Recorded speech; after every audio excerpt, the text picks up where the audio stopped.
سلام علیکم دوستان عزیز. یک درسی نوبتی رو از آموزشی میکروسافت ورد آفیس سر میکنیم. امروز فونکسیوی کنوپی که یعنی نوشتن متن یعنی تکست رو از چاپ از موبایل و از دستی راست استفاده بوده می شود میگذاریم. اینک فرض کنیم یگان فامیلی آدم باشد.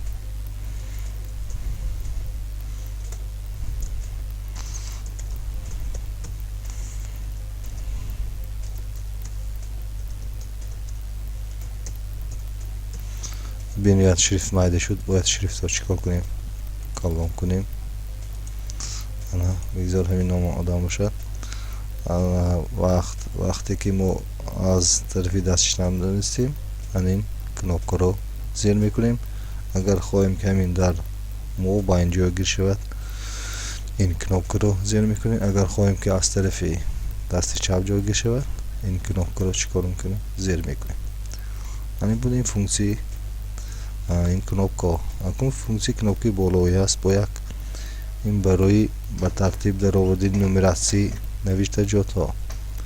اگر اگون سپیسکا رو ما اگر به طور اتوماتیکی نمراسی موندن خواهیم این کنوپ رو چی میجیم؟ فرض کنیم همین آدم علاقه یک کم شد.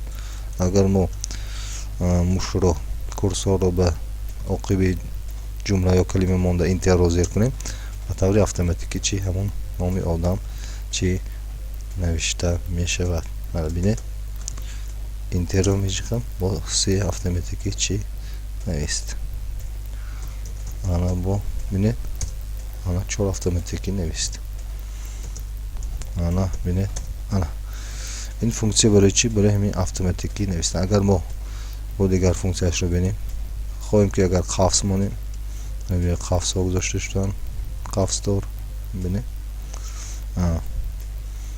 سو ببینید با قفس می نویسن توشکن مفصل کرد توشکن قفس دار نوشتن. این فونکسیش این فونکسی نقطه دار میموند به طور اتوماتیکی. فرض کنیم یگان شهر رو می نوشته باشید در پیشی هر یک ابزار شما میخواهید که نقطه گذارید. یعنی برای فکر رو به قسم اجرا کردن اگر خواهید که نقطه بذارید این به طور اتوماتیکی همین پروگرام خودش چی میگذارد. فرض کنیم من استفاده به طور اتوماتیکی خودش گذاشت. اگر خواهیم که این فونکسی گم شود برعکس با همین رو چی زیر میکنیم این فونکسی چی گم میشود. این فونکسیش اگر این فونکسی رو باز منو بینید آموختن ممکن است زیر موضوع ها موضوع می یک کشف می دارید بعد می نویسید و یک کشف می نویسید هم خیلی رفتن میگیرد یا خیلی علامت ها نیز مونده ممکن است. همینطور این کنوپ رو چی آموزید هم چی می شود. اکنون این فونکسی چی رو میفرد این مجدوست روشن اینتروال می نوند یعنی موبایل یعنی جمله هایی که در سطر می آیند همین رو مایده کلام میکنه. ببینید یک مونه مایده تر شد دو مونه بید کلام تر شد یک مونه با مایده تر شد. اگر خواهیم که باز کلام تر باشد او دل اینتروال میز رو زیر میکنیم چی همان مایده شد. این فونکسی ها رو آموختیم. اکنون فونکسی زلیف رو میاد. زلیف که چی؟ اگر ما خواهیم که گردی همین تکستی نوشتگی و متن نوشتگی ما گرد و گرد اگان رنگ رو فرا گیرد ما باید این چیز رو چی زیر کنیم. ببینید کدام رنگ رو خواهیم مونیم میشه و اگر ما خواهیم که فقط یک تا همین کلمه گردش رو رنگ فرا گیرد این فونکسی رو زیر میکنیم. ببینید اینش برای تمامی تا آخری سطر بود این فونکسی باشد فقط همین کلمه رو چی فرا میگیرد. فقط دیدیم فرق کنیم دیگر رنگ ببینید دیگر رنگ شد.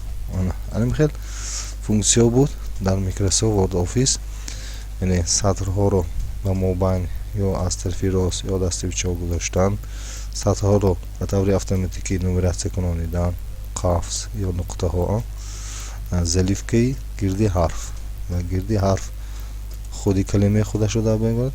ин бошад тамом то охири каломтӯла чӣ дар бар мегирад. ин буд дарси навбати мо шиносоӣ бо ҳамин функсия. инак дарсамон бохир расид. Бо то боздид дар дарсҳои оянда моро интизор шавед.